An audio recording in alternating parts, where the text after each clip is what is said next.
গত ১৬ বছরের স্বৈরাচারী শাসনামলে অন্তত ৩বার কারাবরণ এবং ১১টি রাজনৈতিক উদ্দেশ্য প্রণোদিত মামলার শিকার হওয়া বিএনপির বর্ষিয়ার নেতা ও বীর মুক্তিযোদ্ধা মির্জা আব্বাসের অসুস্থতা নিয়ে একটি মহল রাজনৈতিক ফায়দা লোটার চেষ্টা করছে বলে মন্তব্য করেছেন সাবেক প্রধান উপদেষ্টার উপপ্রেস সচিব আজাদ মজুমদার।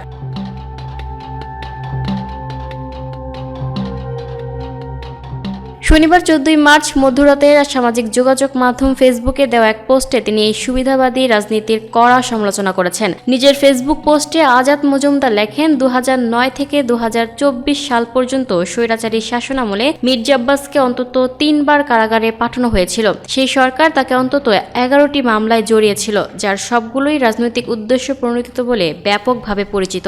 তিনি উল্লেখ করেন, মির্জা আব্বাস একজন বীর মুক্তিযোদ্ধা হওয়া সত্ত্বেও অতীতে সেই মানুষগুলোর কাছ থেকে এক বিন্দু সহানুভূতি পাননি, যারা এখন তার জন্য কুমিরের কান্না কাঁদছেন। এর একমাত্র কারণ হলো কোনো এক সমীকরণে বর্তমানে তিনি তাদের শত্রুর শত্রু। মির্জা আব্বাস ও তার পরিবারের ওপর দিয়ে বয়ে যাওয়া ঝড়ের কথা স্মরণ করিয়ে দিয়ে তিনি লেখেন, তার পরিবার যে মানসিক নির্যাতন ও হয়রানির শিকার হয়েছে এবং তার জীবন থেকে যে মূল্যবান বছরগুলো কেড়ে নেওয়া হয়েছে তা তাদের ভুলে যাওয়ার কোনো কারণ নেই। এই ক্ষতগুলো বাস্তব এবং সুবিধাবাদী কোনো সহানুভূতি দিয়ে এই ইতিহাস মুছে ফেলা যাবে না।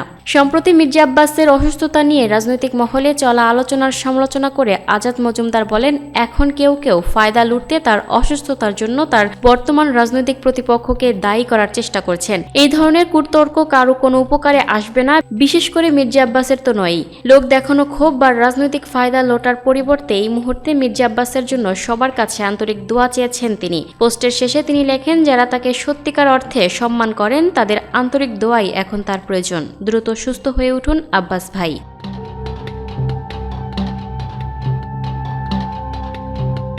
Lucky Akhter, people voice television, Dhaka.